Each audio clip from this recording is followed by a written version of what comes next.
오늘 말씀은 고린도전서 15장 20절부터 28절까지의 말씀입니다.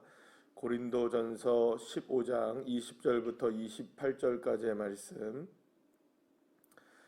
우리 다 같이 함께 합독하시겠습니다. 그러나 이제 그리스도께서 죽은 자 가운데서 다시 살아나사 잠자는 자들의 첫 열매가 되셨도다. 사망이 한 사람으로 말미암았으니 죽은 자의 부활도 한 사람으로 말미암는도다. 아담 안에서 모든 사람이 죽은 것 같이 그리스도 안에서 모든 사람이 삶을 얻으리라. 그러나 각각 자기 차례대로 되리니 먼저는 첫 열매인 그리스도요, 다음에는 그가 강림하실 때에 그리스도에게 속한 자요, 그 후에는 마지막이니 그가 모든 통치와 모든 권세와 능력을 멸하시고 나라를 아버지 하나님께 바칠 때라. 그가 모든 원수를 그 발 아래에 둘 때까지 반드시 왕 노릇하시리니 맨 나중에 멸망받을 원수는 사망이니라. 만물을 그의 발 아래에 두셨다 하셨으니 만물을 아래에 둔다 말씀하실 때에 만물을 그의 아래에 두신 이가 그 중에 들지 아니한 것이 분명하도다. 만물을 그에게 복종하게 하실 때에는 아들 자신도 그때에 만물을 자기에게 복종하게 하신 이에게 복종하게 되리니 이는 하나님이 만유의 주로서 만유 안에 계시려 하심이라. 아멘. 할렐루야. 오늘 이 본문의 말씀을 통해서 이제 사실 우리가 이 사도 바울이 이야기하려고 하는 것이 이제 부활에 관한 이야기를 이제 하게 되었는데, 사실은 부활이 가능했던 것은 어떤 세계관이 이 기독교 안에 있기 때문에 그게 가능하냐 하면요, 사실은 직선적인 세계관을 기독교가 가지고 있습니다. 많은 종교들이 사실은 이 땅 가운데 있지 않습니까? 종교의 모습들을 가지고 있는 많은 종교들이 있는데, 사실은 이거 세계관이라고 하죠. 이게 종교관이라고 얘기를 하는데, 그 세계관이 직선적으로 가는 세계관을 갖고 있는 종교가 기독교가 유일해요. 이게 무슨 말이냐면 시작이고 끝이 있다는 거예요. 그러니까 기독교만 유일하게 시작이 분명하고 끝이 분명해요. 그러니까 여러분, 이슬람은 시작이 분명하지 않고 끝도 분명하지, 솔직히 좀 분명하지 않아요. 근데 기독교만큼이나 시작과 끝이 분명한 종교가 없어요. 사실은 여러분 뭐랄까요? 이 천주교도 약간은 끝이 분명하지가 않아요. 이 천주교도. 왜 그러냐면 천주교가 가지고 있는 이 뭐랄까요? 내세관이 자체가 지옥과 천국을 조금 너무 이렇게 분명하지 않게 그려놓은 것들이 많아요.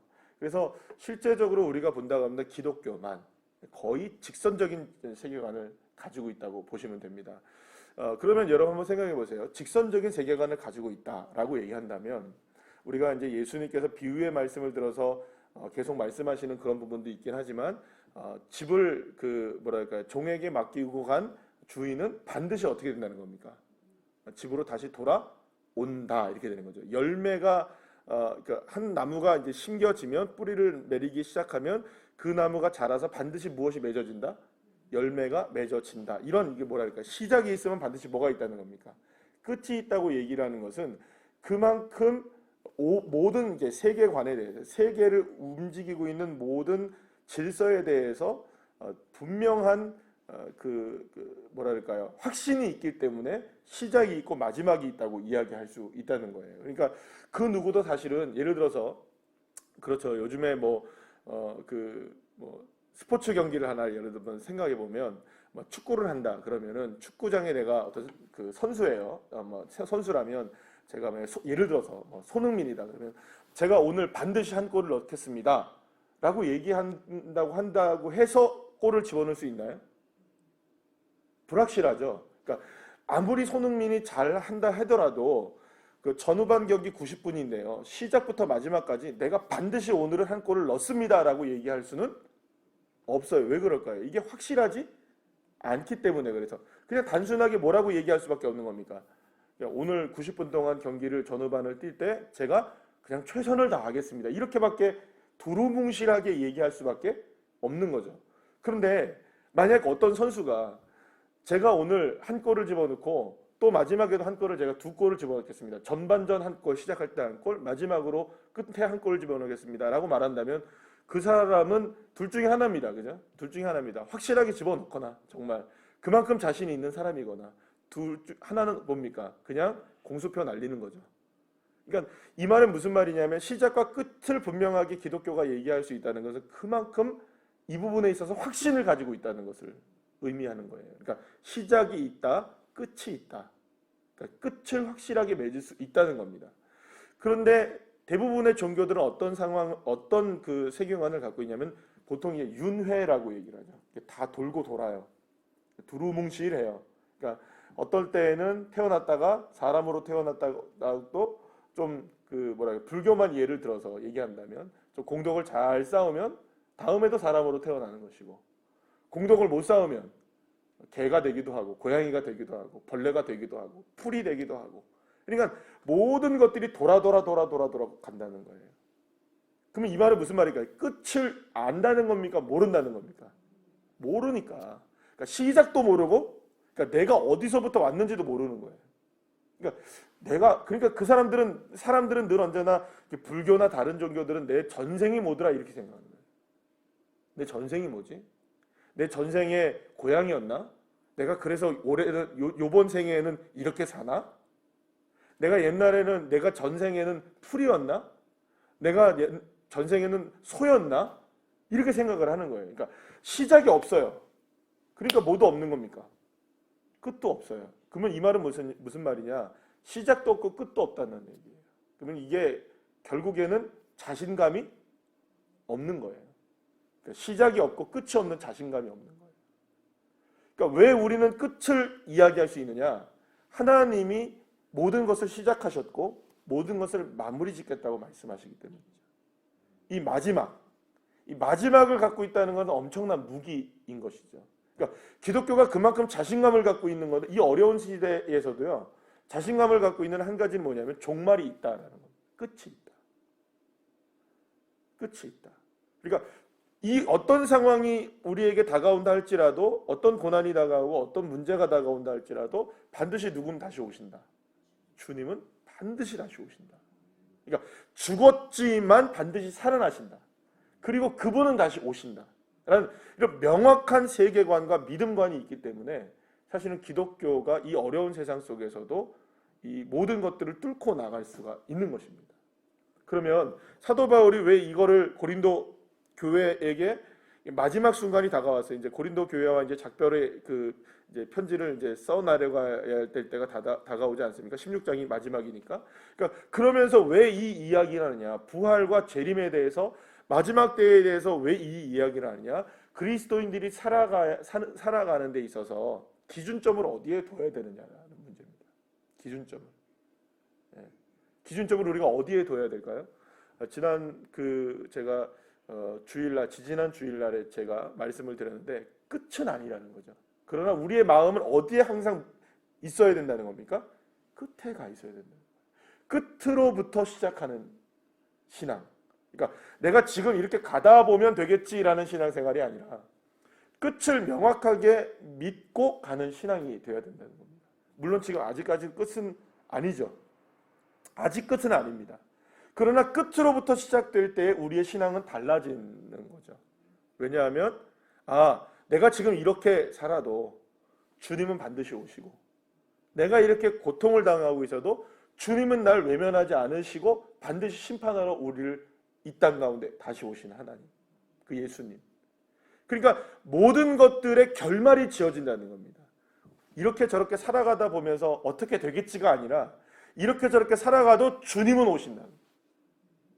그 확실한 믿음의 근거를 가지고 살아갈 때에 그 신앙이 능력이 있는 신앙이 될 수 있는 것이죠. 왜냐하면 왜 능력이 있을까요, 여러분? 여러분 생각해보세요. 마지막을 알아요, 우리가. 그러면 어떤 예를 들어서 영화를 보거나 드라마를 볼 때 마지막을 모르면 막 긴장하잖아요. 마지막을 모르면 긴장하는 거예요. 그런데 마지막을 알면 어떻습니까? 담담한 거예요. 마지막을 아니까 담담한 거예요. 이게 누구의 신앙이었냐면 이게 아브라함의 신앙이었던 거예요. 그 아브라함이 믿음이 대단했던 이유가 뭐냐면 아브라함이 믿음의 조상이라고 얘기할 수 있는, 그러니까 믿음의 본복이죠. 그러니까 믿음의 본복이라고 얘기할 수 있는 가장 놀라운 그 믿음이 뭐냐면 이삭을 죽여도 끝이 아니라는 거죠. 이삭을 제단에 바쳤어요. 그러면 이삭을 죽이면 너무나 여러분 생각해 보세요. 그 이삭을 죽인 다음에 자기가 죽일 거 아니에요? 이게 각을 떠서 죽여야 되잖아요. 그죠? 왜냐하면 하나님이 바치라고 얘기를 했으니까. 그러면 각을 떠서 죽이면 여러분 아이가 죽었어요. 그러면 슬퍼요, 안 슬퍼요? 솔직히 슬프잖아요. 아니 이거 내가 죽였잖아요. 그러니까 슬픈 정도의 문제가 아니잖아요. 이거는 그토록 귀한 아들을 내가 죽였다? 얼마나 여러분 마음에 이거는 이거는 뭐라고 얘기할 수 없을 정도의 마음의 그런 짐이잖아요. 그런데 아브라함은 그걸 믿었던 거예요. 죽여도 끝이 아니다. 누가 하신 일이다. 하나님이 하신 일이다. 그러니까 이 모든 것에 있어서 마지막은 누가 결말을 내린다. 하나님이 내리신다. 하나님이 결말이시다. 이 믿음이 있으니까 그래 이거 주신 것도 하나님이시니까 가져가시는 분도 하나님이시겠지. 그러니까 마지막에 모든 것들을 책임지신 분이 하나님이시라면 지금의 과정 속에서의 문제들도 하나님이 책임지시겠지. 이 믿음이 온전해지니까 아브라함은 이삭을 향해서 칼을 들 수 있었던 겁니다. 그리고 그때 깜짝 놀라신 분이 누구신 거예요? 하나님이 놀라신 거죠. 아브라함아, 네가 독자 아들이라도 아끼지 않는 것을 내가 보았다. 여러분 그러니까 놀란 분은 하나님이신 거예요. 그러니까 끝을 아는 사람을 주님은 놀라워하시는 거예요. 그러니까 누구를 믿는 겁니까? 우리에게 마지막 최후의 보루, 믿음의 근거, 구석, 시작 이게 누구인 겁니까? 하나님. 믿음의 시작도 하나님이시고 믿음의 끝도 주님이 될 때 그 사람이 바로 믿음의 놀라운 사람이 될 수 있는 것이죠. 그러니까 사도 바울이 지금 고린도 교회를 향하여서 마지막에 부활과 재림에 대한 신앙에 대해서 이토록 강조를 하고 있는 이유가 뭐냐면 지금 이렇게 아웅다웅하고 싸울 때가 아니라는 거예요. 이런 어려운 일들 때문에 우리가 넘어져야 되는 그런 상황이 아니라는 겁니다. 그럼 어떻게 살아야 되느냐? 여러분 자꾸 이렇게 고린도 교회 문제 속에서 보면 자꾸 뭐 때문에 남자와 여자가 싸우고 이런 것 저런 것 때문에 싸우고 다투고 문제가 일어나고 분란이 일어나고 이런 것들 때문에 자꾸 문제될 상황이 아니에요. 여러분 도대체 정신 차리십시오. 우리 마지막을 좀 기억합시다. 우리가 끝으로부터 시작합시다. 주님이 다시 오신다는 사실, 그리고 우리가 모든 죽음 가운데서 부활하신 예수 그리스도의 놀라운 능력과 부활의 은혜를 입은 사람이라는 것, 이미 우리는 그 시작 안에 들어와 있다는 것. 그러니까 만약에 이것이 헛되다면, 예수님의 부활이 헛되고 주님이 다시 오시는 것이 거짓이라면 우리만큼 불쌍한 사람이 어디 있겠습니까? 라고 얘기하면서 결국엔 이 사실을 끝까지 믿고 살아가자. 그래서 오늘 본문의 28절 마지막에 하나님이 결국에는 모든 만유를 주로서 만유 안에 계시려 한다고 얘기하는 게 뭐냐면 이 모든 시작과 끝의 모든 상황 속에서 누가 다스리고 계신다는 겁니다. 하나님이 다스리고 계신다. 이 사실을 믿고 살아가자. 결국에는 우리가 누구에게 속한 자이기 때문에 하나님께 속하고 예수님께 속한 자라는 이 믿음을 가지고 넉넉하게 이기자는 겁니다. 사랑하는 여러분, 시대는 더 어려워지는 것 같고 끝이 보여야 되는데 끝이 언제쯤 올까? 우리가 이 마스크 쓰고 살아가는 끝이 언제쯤 올까? 그리고 가끔 제가 이제 밤에 기도하고 이제 집에 돌아가면서 이렇게 이쪽으로 걸어다니다 보면은 밤에는 사람이 없잖아요. 그럼 마스크를 이렇게 좀 내려요. 낮에는 못 하잖아요, 우리가. 밖에서 나가서는 나 마스크를 다 해야 되니까 이렇게 마스크를 이렇게 조금 내려요, 이렇게. 그래서 한번 이렇게 심호흡을 해요. 바깥에서. 그러면서 그런 생각을 합니다. 언제쯤 우리가 이렇게 편하게 마스크를 좀 내리고 살아갈 수 있을까? 내년이 될까? 내년 이맘때쯤이면 다 해결이 돼야 될 텐데 그래도 지금 다 그런 전문가들이 그런 얘기를 하잖아요. 그러나 우리가 한 가지 분명한 것은 이런 어려운 상황 속에서도 주님은 반드시 오시고 우리를 떠나지 않고 계시며 우리를 인도하고 계신다는 사실. 그래서 늘 우리가 주님 안에 있다는 사실 때문에 그럼에도 불구하고 감사하고 감격하며 주님을 바라보는 그런 인생이 될 때 오늘도 넉넉하게 우리가 이기고 승리할 수 있을 줄 믿습니다. 이 믿음으로 오늘 하루를 주님과 함께 동행해서 살아가는 주의 자녀들 한 사람 한 사람 되시기를 간절히 축복합니다. 기도하겠습니다.